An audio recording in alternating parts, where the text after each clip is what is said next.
Olá, o Estação Cultura está no ar, uma boa semana a todos.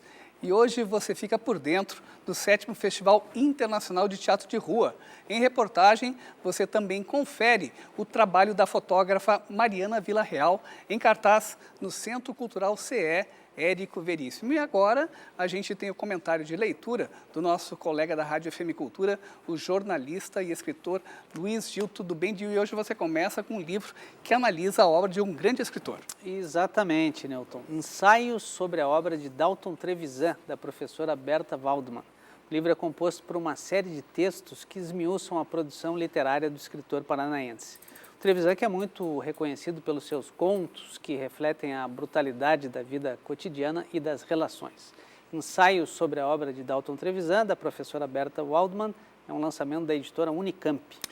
Bom, Gil, e agora você vai falar de um livro de crônicas. Livro engraçadíssimo, Newton. Clássicos de Mim Mesmo, do Carlos Castelo, que é cronista, publicitário e músico.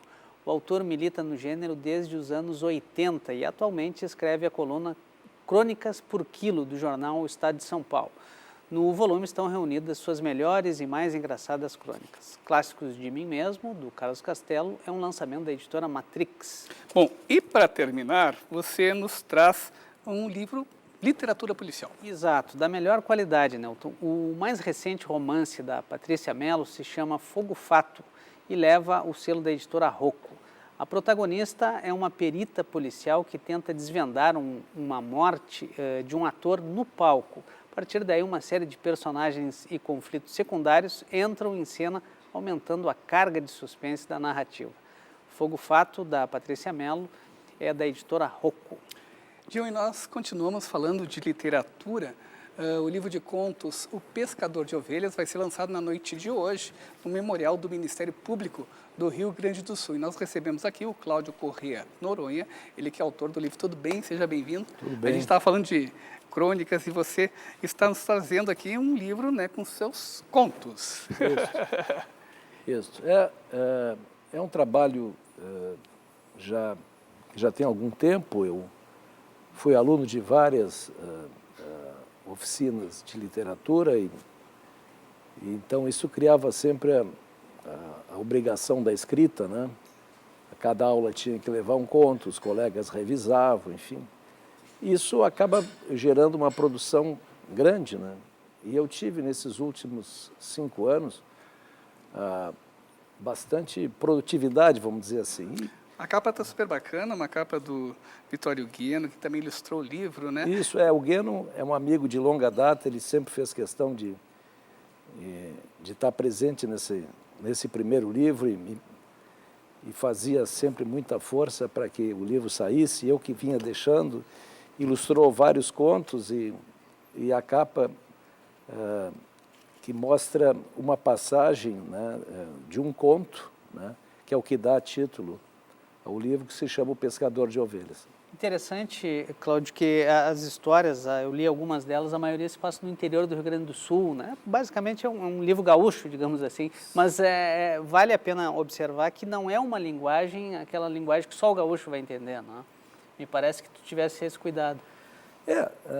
Na verdade, eu sou um porto-alegrense que tive uma experiência grande no interior, né? Vivi alguns anos. E então eu não tenho a linguagem gauchesca como uma linguagem formadora, né? Eu, na verdade, eu uso um pouco, mas sem exageros, né? De forma que o leitor urbano consiga ler sem necessidade de um glossário, né? E, na verdade, cada vez mais, aqui na capital, pelo menos, esse tipo de fio condutor, que é esse ambiente, né, da campanha gaúcha, onde se passa a maioria dos contos, isso nos dias de hoje vai ficando longe, né? As pessoas vêm para Porto Alegre e vão se urbanizando, vamos dizer, desse ponto de vista, e vai ficando, esse ambiente vai ficando longe. Cláudio, são gaúchos. Vivências, são histórias que você ouviu, também histórias inventadas. Não, é tudo ficcional, mas sempre tem uma pontinha, algum personagem que a gente cria que alguém que a gente conheceu, enfim, são situações vividas por outros, mas, enfim, eu sempre tive eu sempre gostei muito de ouvir e tenho boa memória, então eu guardava porque alguma coisa, em algum momento, iria servir. Serviu, estamos aí, né? Dentro dos contos, né? E aí a questão da seleção, né? Porque me parece que tu tinha uma série de contos, vários contos, tu falasse há pouco, mas tu tivesse que concentrar em alguns só. É que eu custei muito e até hoje ainda tenho dificuldades. Eu sou mais um coser, mais um contador de histórias. E o meu gênero não é exatamente o conto. O conto já é uma coisa que eu tenho que trabalhar para fazer. O meu gênero é mais o causo, né? É o conto galpaneiro, vamos dizer. Onde é que está essa fronteira entre o caos e o conto? É que o conto tem que ter um conflito central bem marcado, né? Tem que ter poucas personagens, né? E ele pode se resolver ou não. Quem resolve é o leitor. A gente pode terminar um conto deixando para o leitor a solução desse conflito, ou a gente pode encerrar. E o caos é uma narrativa linear, e o conto é uma boa definição, é uma história que passa por dentro da outra. Então, o caos não é uma história linear, é uma história que não tem essa característica. E eu custei muito a pegar isso, e lá com a professora Leia Mazina, eu bati muito. Então, portanto, é uma seleção de mais de 90 escritos, vamos chamar assim, entre causos e contos, e eu tirei o que eu achei que estava com mais jeito de conto. Perfeito. Cláudio, o lançamento é hoje, né? É hoje. Hoje, a partir das 7 horas da noite, lá no Memorial do Ministério Público, na Praça Marechal Deodoro, 110, ali na Praça da Matriz. Muito obrigado pela participação aqui na Estação Cultura. Sucesso aí no lançamento do livro. Muito obrigado. Gil, muito obrigado. Até semana que vem. Até segunda. Valeu. O Estação Cultura vai para um rápido intervalo e volta já.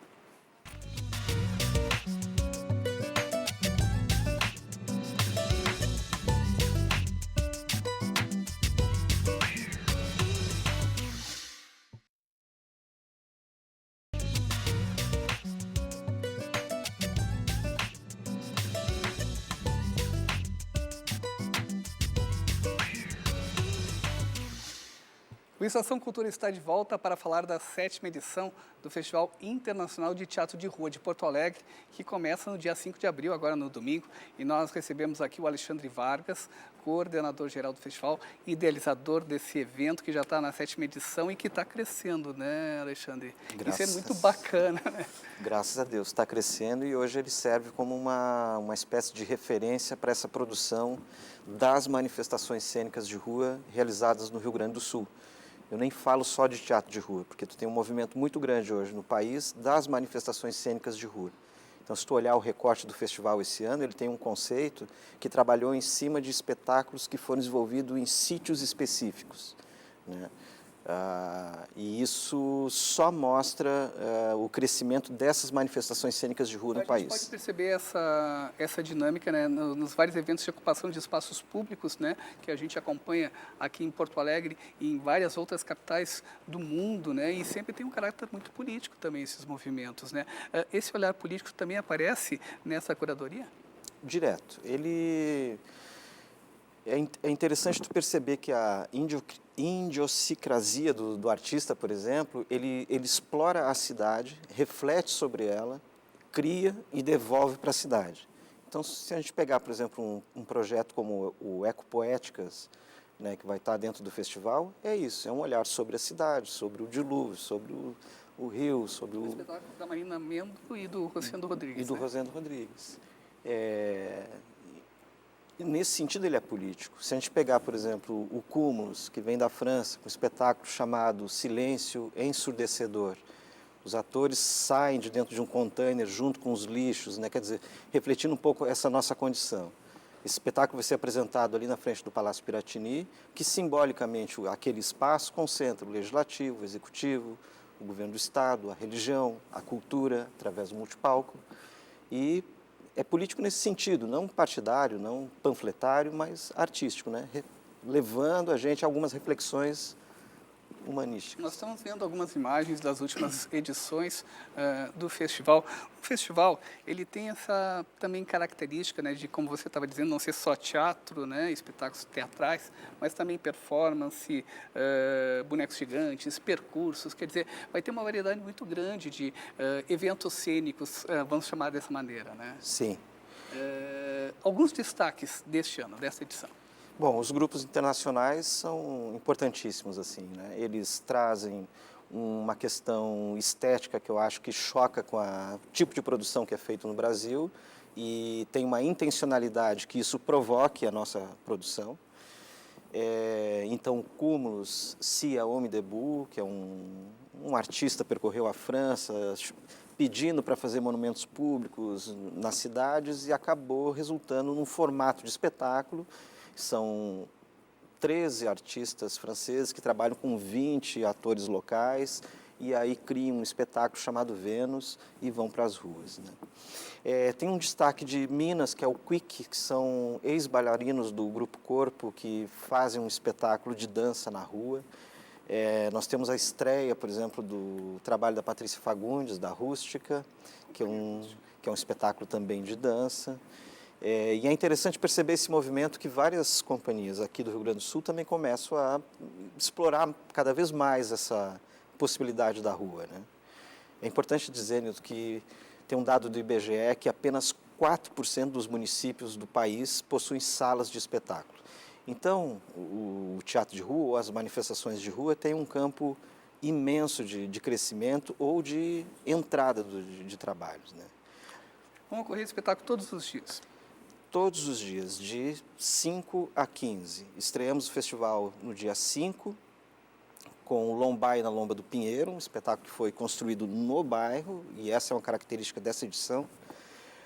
Às 15 horas, às 16 horas, no Brick da Redenção, a gente tem o Automáquina, que é o grupo de Pernas para o Ar, o homenageado do festival, 27 anos de trabalho. Esse grupo é daqui da região metropolitana, né? De Canoas.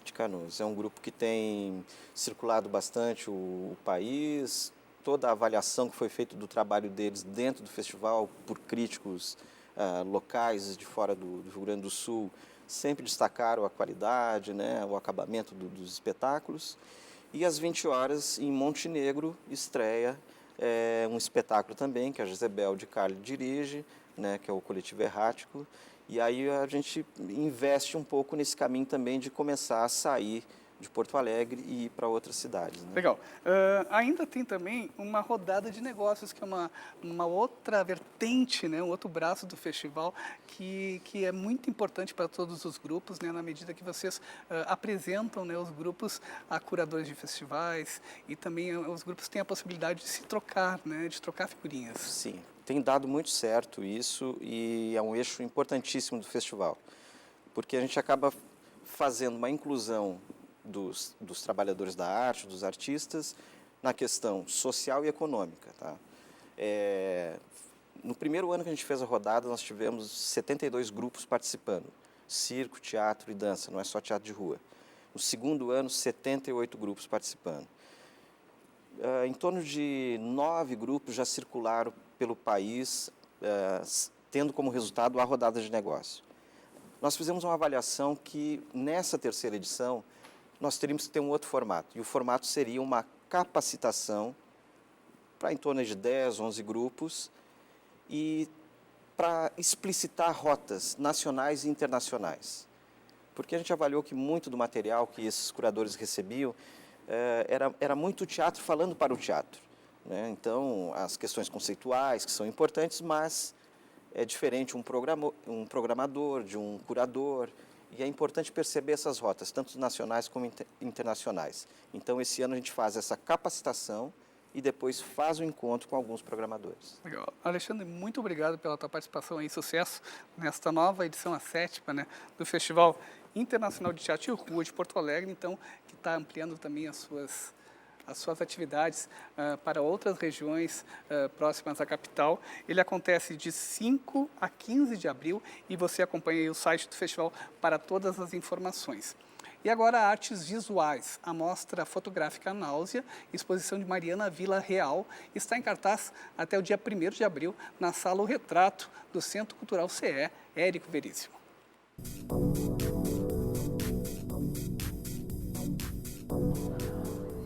Foi no livro de 1938, A Náusea, do francês Jean-Paul Sartre, que a fotógrafa Mariana Vila-Real encontrou subsídios para realizar suas imagens. A minha fotografia, de certa forma, se relaciona um pouco com o trabalho do Sartre, porque ele, no campo da filosofia, trata sobre o existencialismo. E, nesse caso, estou tentando trazer um pouco desse questionamento existencialista para a fotografia.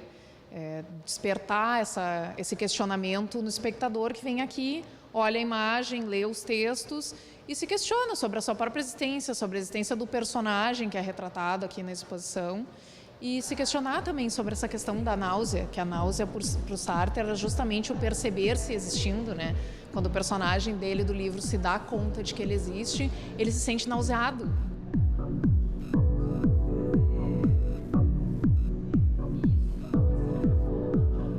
Nessa parte do meu trabalho autoral, sempre foi muito presente eu fazer uma fotografia que causasse questionamento em quem estivesse olhando. Eu nunca quis produzir uma imagem que fosse óbvia, que fosse saltar aos olhos da pessoa alguma obviedade. Então, a partir daquele momento, eu percebi que eu podia, de repente, trabalhar um pouco da imagem com literatura, tentar relacionar um pouco, fazer as pessoas pensarem um pouco mais sobre o que elas estavam vendo, se ater um pouco mais à frente da imagem e aquela imagem remeter a ela própria, se indagar sobre o que ela está vendo, se indagar sobre o que ela está lendo. Não são apenas as fotografias que fazem parte da mostra. Trechos da obra que serviu de inspiração para a Mariana também ficam à disposição para a leitura. Que as pessoas tenham um pouco da percepção que eu tive sobre a obra do Sartre e também esses trechos dos textos não estão embaixo das fotografias, justamente para não restringir o leitor. Porque a gente tem 10 imagens aqui e tem vários trechos de texto, ou seja, tem uma imagem que tem 4, 5 trechos, tem outra imagem que tem um trecho só. Então, também incitar um pouco do visitante a se ater à leitura, a fazer a sua própria interpretação. De repente, o espectador pode ler um trecho e relacionar com outra imagem que eu não tinha relacionado. Enfim, a intenção era justamente não limitar a imaginação de quem está olhando.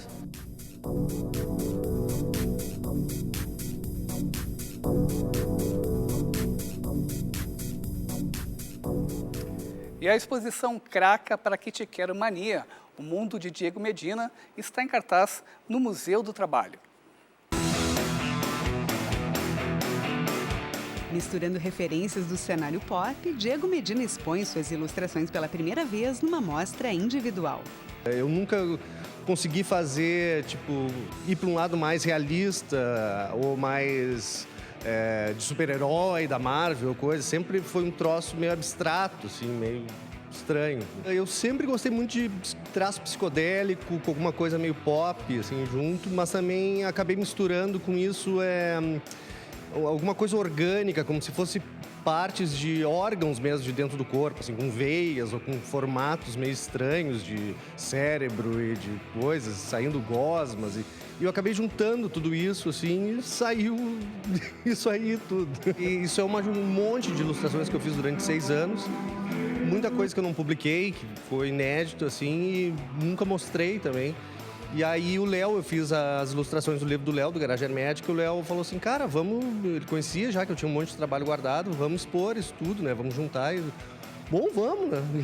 E um monte de coisa ficou de fora, ainda uma segunda exposição. Então tem material até não poder mais. E aí a gente pensou como ocupar esse espaço todo do museu aqui. Essa parte é uma parte mais... Essa maior aqui é uma parte mais enquadrada e tudo mais. E ali, naquela salinha, a gente quis bagunçar mais o troço, assim... Deixar mais anárquica a coisa. O Hugo, aqui do museu, falou assim, esse cara é clássico aqui no museu, tem que fazer alguma coisa ali. Aí o Léo escolheu, vamos botar esse quadrinho pequenininho, que as pessoas vão ter que ir até lá em cima e meio que se acocorar pra ver, assim. Vai ser uma coisa meio, não desagradável, mas uma coisa meio que a criatura vai ficar numa situação estranha. Diego Medina é também ator e músico, mas o desenho foi a arte que ele descobriu ainda na infância. É muito bacana, assim, tem coisas que eu sei que eu fiz mais há mais tempo atrás e ver coisas mais recentes, ver a evolução ou para onde vai parar uma coisa, um ponto A para um ponto B, um Z, ou sei lá o quê. A grande maioria desses trabalhos aqui, eu pego a caneta e eu não sei o que vai ser o produto final, o que vai ser, eu deixo e até eu achar que pronto, eu acho que até aqui tá bom, assim, nunca é algo muito pensado.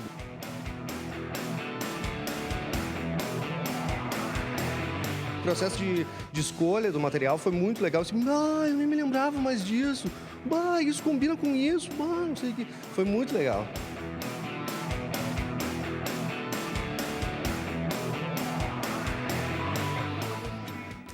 Mais uma dica, o documentário Arte das Musas, ponto de interrogação, que tem roteiro da cantora Ana Lonardi, será lançado na noite de hoje, a partir das 8h30 da noite, no GNC do Moinhos Shopping. Confira agora o trailer do filme.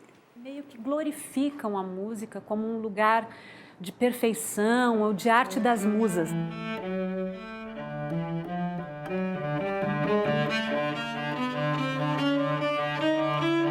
Bom, só um pouquinho que eu tô acabando de fazer minha unha. E ela me entregou um pedaço da trança dela, ela estava careca. Elas perguntam, mas você trabalha com o quê? A gente nunca sabe tudo, né? A gente está sempre caminhando. Toda vez que eu entro no palco, que eu vejo as luzes... Eu venho da Bielorrússia. Mas a música me chamou. As rodas de violão e o pessoal dizendo, Vanessa, você tem uma voz bonita, tu podia cantar. Agarra a falta de foco e amarra junto do bloco. E eu sinto uma solidão, eu sinto que eu tô no vácuo e só tá a minha voz. Eu tenho a impressão que se eu paro de cantar, morre alguma coisa em mim.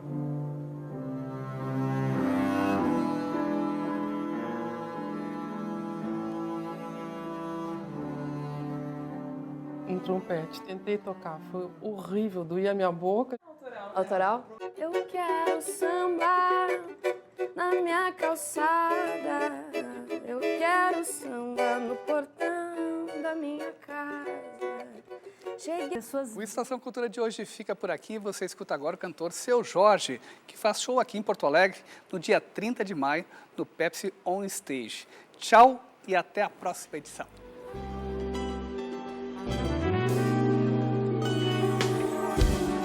Tive razão, posso falar.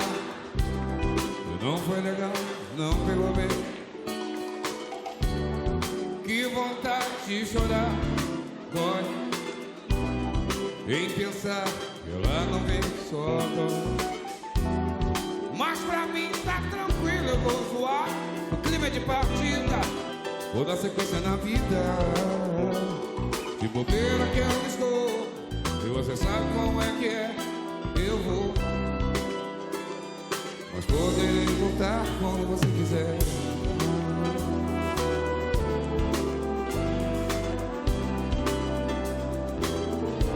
E demorou, vai ser melhor.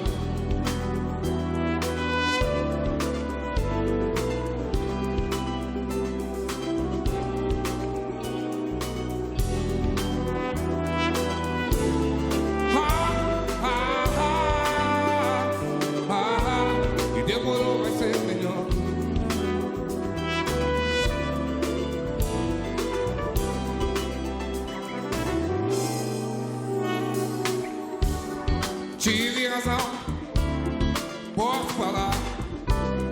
Não foi legal, não pegou bem. Que vontade de chorar, dói em pensar, ela não vem só dói. Mas pra mim tá tranquilo, eu vou zoar. Clima de partida, vou dar sequência na minha vida.